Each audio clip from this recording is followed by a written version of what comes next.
Carta de Paulo aos Romanos, capítulo 12, verso 2, verso 1 e 2.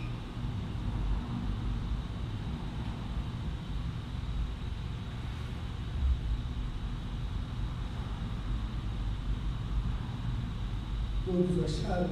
Amém. Diz assim a palavra do Senhor. Portanto, caros irmãos, rogo-vos pela misericórdia de Deus, que apresentei o vosso corpo como um sacrifício vivo, santo e agradável a Deus, que é o vosso culto lógico ou das vossas traduções racionais.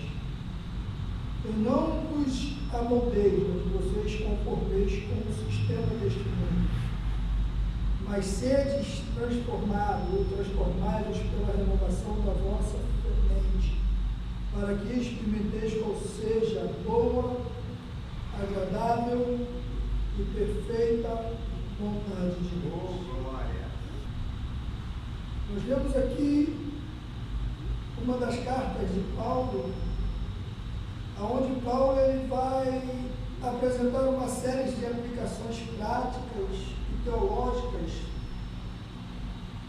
numa fé sincera, verdadeira em Cristo, manifestada na obediência à sua palavra. Ele apresenta Jesus como o último sacrifício. Nós sabemos que Jesus ele pagou, todo o nosso pecado ali na cruz do Calvário, e hoje ele nos dá livre acesso ao nosso Criador. Ele dá livre acesso a nós de se chegarmos direto a Deus. Coisas que nós vamos ver que no passado, no tempo antigo, o povo ele era limitado, ele não tinha como chegar na presença de Deus, ele não tinha como entrar no Santo dos Santos, ali só entravam os sacerdotes, ou o sumo sacerdote, aqueles que ofereciam o sacrifício a Deus em determinada época do ano para purificar o nosso pecado. Nós vamos ver que no Antigo Testamento era apresentado um bezerro bem cevado, bonito, sem mancha, sem mácula, ou um casal de pombinhas ou de rolinhas. Isso era levado ao sacerdote e ali era emolado e ali era oferecido a Deus como sacrifício pelos nossos pecados. Mas nós vamos ver que Jesus, quando ele veio a essa terra, ele se ofereceu ele mesmo como um holocausto para nos livrar e nos purificar do nosso pecado. E Jesus ele vai dizer que os nossos pecados ele não lembra mais. Ele joga no mar do esquecimento e esquece. Mas nós, muitas das vezes, não esquecemos. Queremos estar sempre cobrando o nosso irmão algo que o irmão fez no passado, quando Cristo já perdoou e já jogou no mar do esquecimento e diz assim, dele eu não lembro mais. Ou filha, vai e não peques mais. Filho, vai e não peques mais. Jesus, ele quando perdoa, ele perdoa completamente, ele não lembra mais do nosso erro, a não ser que nós continuar pecando. Aí não tem como Deus esquecer, porque você faz continuamente uso do pecado. E quando você faz continuamente uso do pecado, Deus ele vai estar sempre nos corrigindo pela sua palavra. Mesmo fazendo uso contínuo do pecado, ele continua nos perdoando, porque ele é amor. E Jeremias vai dizer que quando a vida há esperança, quero trazer à memória tudo aquilo que ele traz. O que te traz esperança nesta noite? O que te traz a esperança para você estar aqui nesta noite? Eu estou aqui nessa noite porque eu tenho uma esperança. Eu tenho fé que Jesus um dia vai vir buscar a igreja. Eu creio que um dia eu vou subir e ver o meu Jesus como ele é. Às vezes passamos por tribulações, como foi falado aqui nesta noite, passamos por lutas, perseguições. Paulo estava ali na cadeia, estava ele e Silas aprisionados, ali foram chicoteados, foram espancados, estavam jogados ali naquela prisão, mas a Bíblia vai dizer que à meia-noite, Paulo e Silas ali, Silas olha para Paulo, Paulo olha para Silas, Silas, e começa um dizendo: pronto, o que vamos fazer, Paulo? O que faremos, Silas?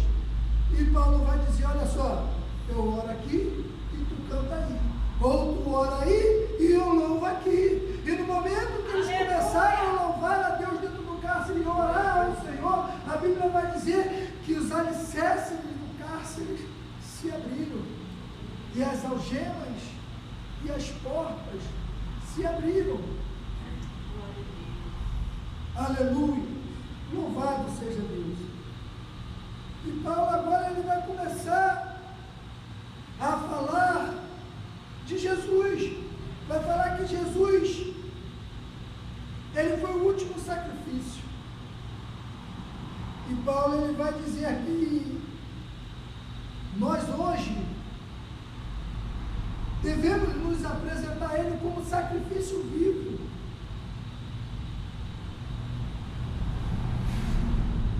Paulo vai dizer assim: portanto, caros irmãos, rogo-vos pela misericórdia de Deus. A misericórdia de Deus sobre a nossa vida. Muitas das vezes nós falamos que graça é um favor imerecido e misericórdia. Misericórdia é porque eu e você que devia estar naquela cruz, mas Cristo teve misericórdia de nós e foi lá em nosso lugar. Que na realidade quem era para ter sido pregado no madeiro éramos nós, com nossos pecados, com as nossas transgressões, mas a misericórdia de Cristo foi tão grande pela nossa vida que Ele foi à cruz do Calvário em nosso lugar.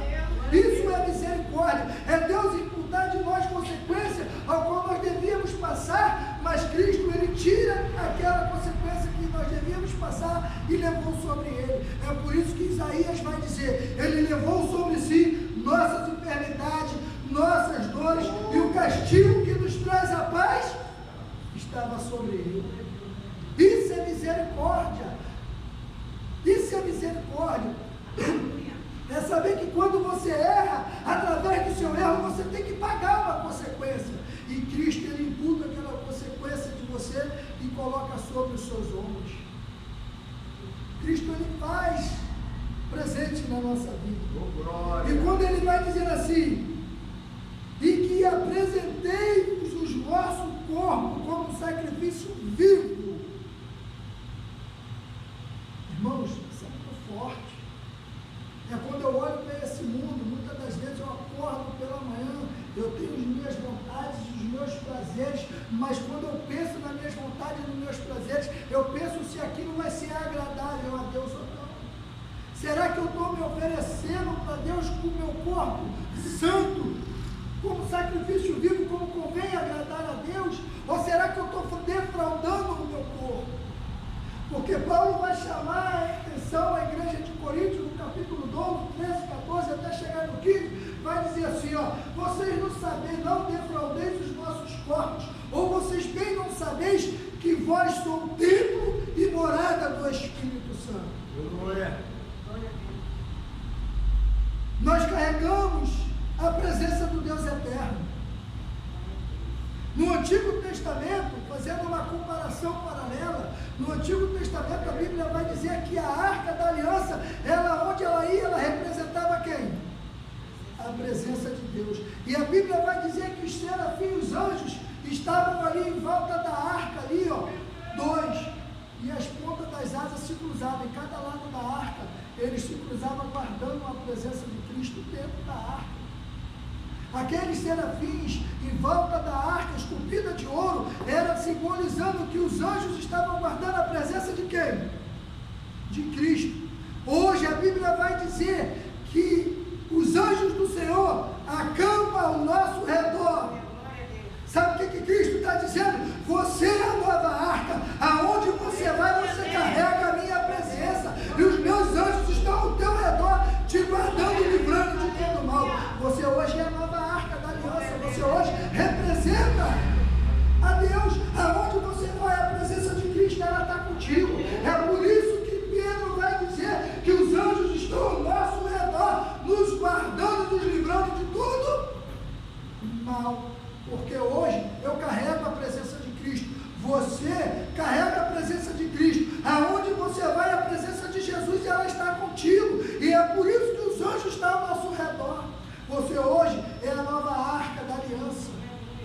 Antigamente a presença de Deus ia naquela arca de madeira, ela hoje vai através dos nossos corações, através da nossa vida. É por isso que Paulo vai advertir a igreja de Roma: apresentai-vos a Ele com os vossos corpos, santo e agradável a Deus. Se eu carrego a presença de Cristo, se eu carrego o Espírito Santo dentro de mim, o meu corpo não pode estar mais de qualquer maneira.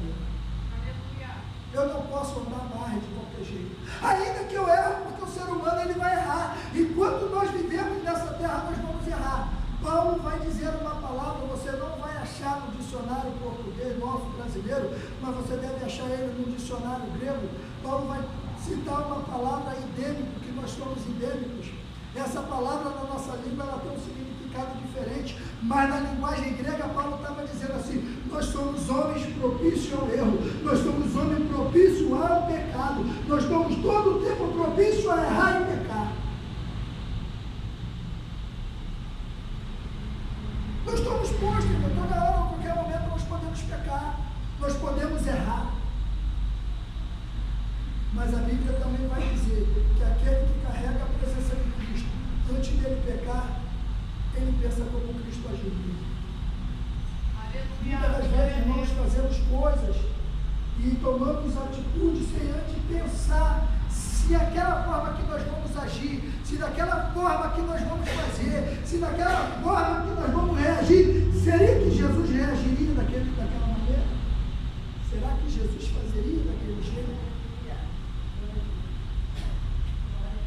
Nós muitas das vezes não pensamos.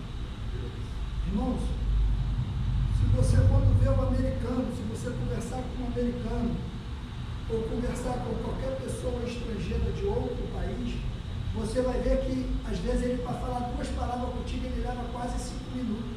Ele pensa 2, 3, 4, 5 vezes antes de pronunciar uma palavra para você, para ele não errar.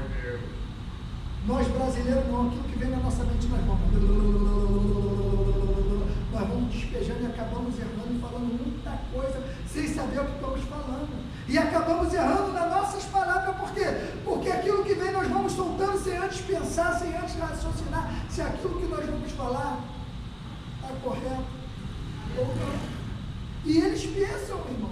Você pode ver que o americano, na entrevista na televisão, quando um repórter ou alguém está entrevistando eles falam uma palavra, daqui a pouco fala, ele não fica falando direto igual nós falamos. Pode reparar que eles não falam. Por quê? Porque eles têm medo de errar. Eles têm medo de falar algo errado para você. Aleluia.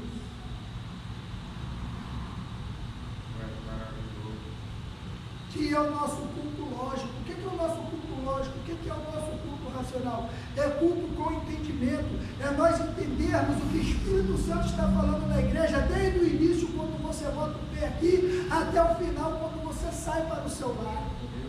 Deus às vezes está falando desde a oração, desde os hinos da harpa que está sendo entoado, dentro dos louvores que está sendo cantado, dentro de uma oportunidade que o irmão está falando, Cristo está falando, Deus está trazendo o culto numa linha de raciocínio, e muitas das vezes nós saímos daqui sem entender o que Cristo está falando, e às vezes não botamos nem o pé lá fora, já esquecemos aquilo que foi falado, já esquecemos aquilo que foi pregado.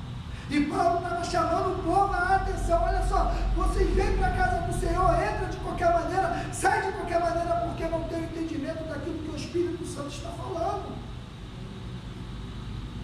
Aleluia. Muita gente entra assim no século 21, muita gente entra aqui nos dias de hoje, entra e sai sem entender a liturgia do culto, sem entender aquilo que Cristo está falando desde o início do culto. Sabe por quê, irmão? Porque muitas das vezes, em vez de estarmos prestando atenção na palavra, estamos prestando atenção em muitas outras coisas. Mas a palavra mesmo, não estamos prestando atenção. Às vezes estamos desligados do culto, desapercebidos, conversando muitas coisas, mesmo aquilo que está sendo falado. Aí saímos daqui sem entender o que Cristo falou. E às vezes Cristo está falando poderosamente. Eu poderia estar aqui falando em mistério para os irmãos, porque o Espírito Santo de Deus, ele fala conosco, ele testifica a sua palavra em nossos corações. Mas se eu falar em língua estranha aqui toda hora, aquilo só vai edificar o meu espírito, não vai edificar o espírito irmãos. Mas a palavra de Deus falada com entendimento, com raciocínio, para que vocês possam entender, isso sim vai edificar a vida dos irmãos e vai fortalecer o espírito na vida dos irmãos. Não adianta, por isso que Paulo vai falar, não adianta eu falar 10.000 palavras de línguas estranhas que você não entenda, mas é melhor falar 5 na linguagem que você entenda. Essas 5 vão te edificar, as 10.000 palavras de língua estranha não vai te edificar. Porque a Bíblia diz que aquele que fala em língua estranha, peça a Deus dom de interpretá-la. E hoje, irmão, nós vemos a casa do Senhor de qualquer maneira. E saímos daqui e entramos sem ter o entendimento do que Deus falou conosco. Se eu perguntar aos irmãos aqui o que Cristo falou comigo, muitos já esqueceram. Muitos já esqueceram, não sabem nem onde foi pregada a palavra, não sabem nem onde foi ministrada. Isso não é só aqui não, isso é universal. Isso é universal, sabe por causa de quê? Estamos vivendo dias que Timóteo já dizia, chegará um dia que as apostasias entrarão nas igrejas. E muitos se apostatarão da fé. Essa palavra está se cumprindo.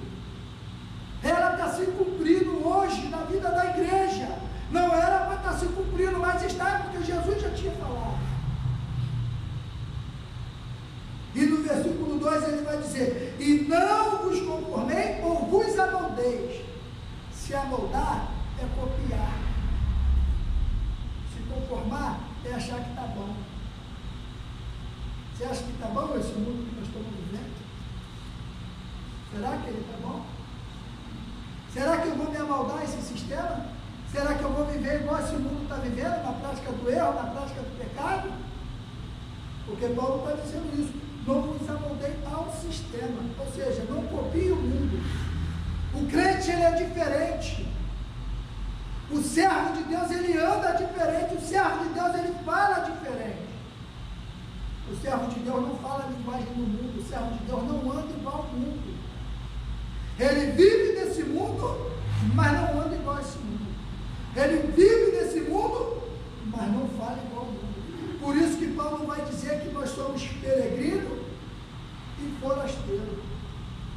Peregrino porque vivemos no mundo. Forasteiro porque essa pátria não é nossa. A nossa pátria, ela é celestial. Nós saímos de Deus.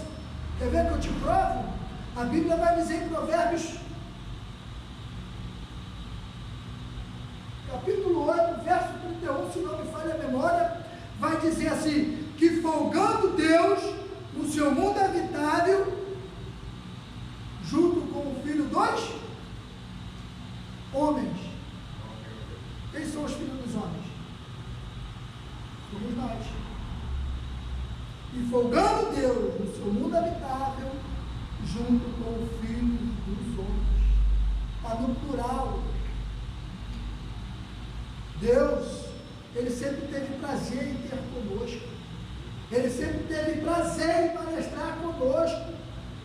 Só que muitas das vezes nós não falamos com Deus. É por isso que Jeremias 29, no verso 12, 13, 14, ele vai dizer, se me buscareis, eu me deixarei ser encontrado. Mas quando me buscareis de todo o vosso coração. Como é que a gente vai encontrar Deus se a gente não está buscando a Deus de todo o nosso coração?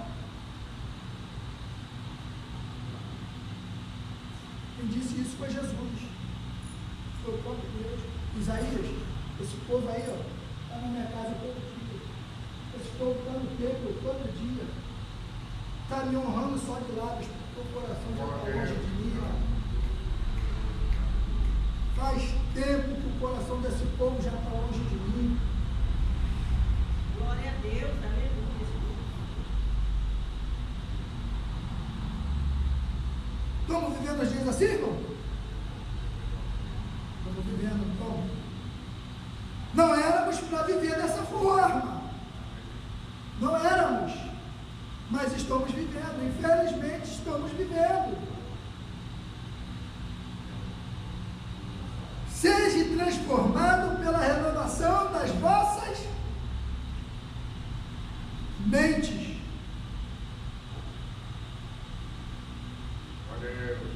Em outras palavras, Cristo está falando assim, ó, essa palavra, se nós vivermos ela nos transforma. É lógico que nós não vamos conseguir viver 100% essa palavra, ninguém consegue, ser humano nenhum vai conseguir viver 100% ela. Mas se nós passarmos a praticarmos ela na nossa vida, com certeza vamos errar menos, com certeza vamos pecar menos.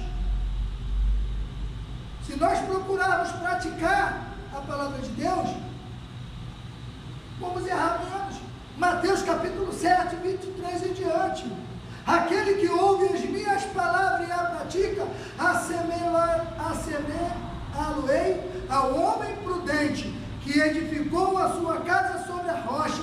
Desceu a chuva, desceu o vento, mas ela permaneceu de pé. Mas aqueles que ouvem e não a praticam, assemelhá-lo-ei ao homem imprudente, que edificou a sua casa na areia. Desce a chuva, desce o vento, desce o giro e ela vai abaixo. Por quê? Porque ela não teve edificação.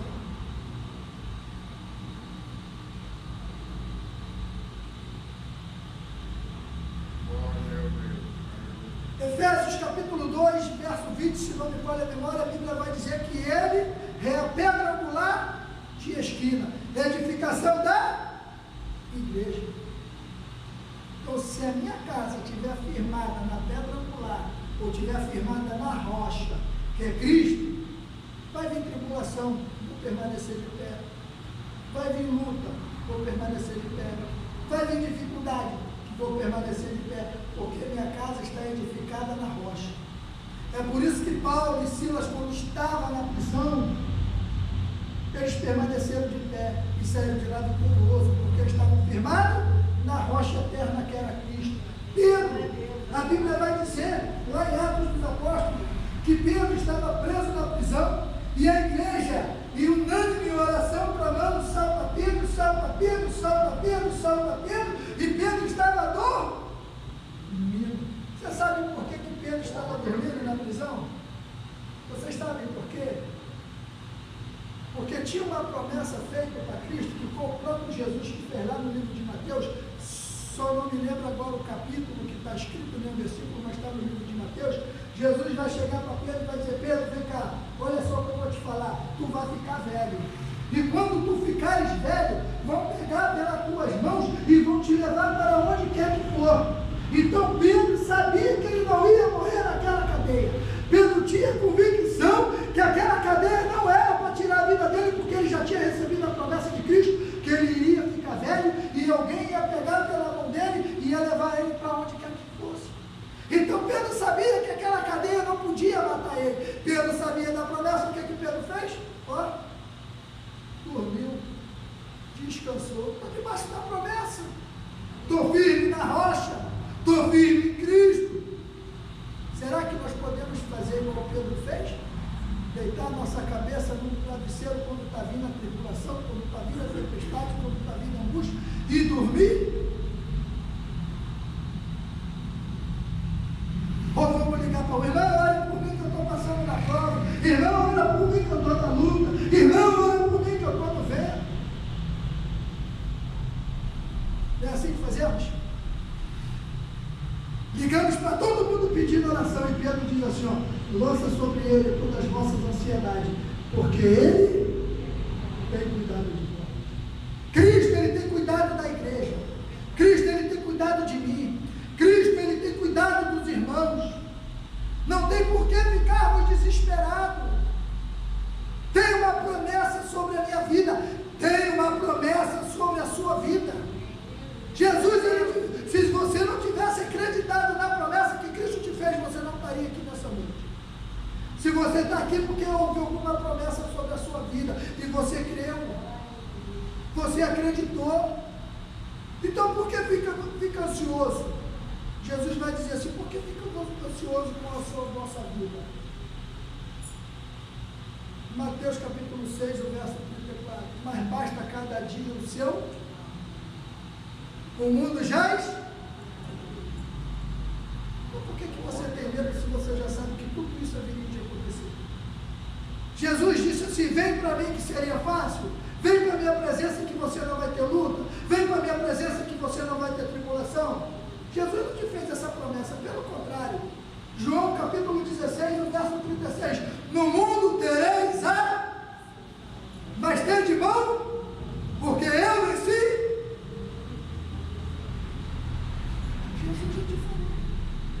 Jesus já tinha te declarado: no mundo você vai passar. No mundo vai passar por problema. No mundo vai passar por dificuldade. No mundo vai passar por decepções. No mundo vai passar por desilusões. Mas em quem nós temos crido? Em quem nós temos depositado a nossa fé? Essa é a diferença. É no momento da tribulação, é você lembrar que Cristo já tinha te avisado que você ia passar. E ali você firmar a sua fé nele. Porque Jesus disse assim: passarás, mas não ficará. Jesus não disse assim: você vai ficar, ou você vai morrer na tribulação. No mundo terás, no verbo que já passou, que vai ter, ou que já teve, ou terás ainda. Eu tenho, tu tem, ele tem, nós temos, eles terão, e assim vai. Todos nós vamos passar. Não tem para onde fugir. Enquanto vivermos nessa terra, vai ter problema. Enquanto vivermos nessa terra, vamos passar por luta. Enquanto vivermos nessa terra, vai ter guerra espiritual. Enquanto vivermos nesse corpo, vamos passar por muitos problemas. Mas crendo que Jesus vai vindo buscar o nosso. Essa é a diferença nossa. O mundo não conhece a Cristo como nós conhecemos. O mundo ainda não recebeu a promessa que eu e você recebemos. A promessa é para todos, mas nem todos receberam ainda. Porque só tem a promessa aquele que aceita Cristo. Então o mundo ainda não recebeu a promessa que eu e você recebemos. Jesus falou assim: ó, não turbe os vossos corações. Credes em Deus? Crede também em mim. Na casa de meu pai, e se não tivesse, eu mesmo o teria dito que iria para lá preparar. Jesus disse: e se não tivesse, eu mesmo vos teria dito que iria preparar um lugar. E quando eu for preparar, virei outra vez e levarei vós mesmo para onde eu estiver, estejais vós, mas vocês sabem o caminho. Aí Jesus completa: mas vós sabeis o caminho. Aí Tomé vai dizer assim: Senhor, como podemos saber o caminho? Aí Cristo vai dizer assim: ó, pois eu sou o caminho, eu sou a verdade e eu sou a vida. Então o caminho é Cristo.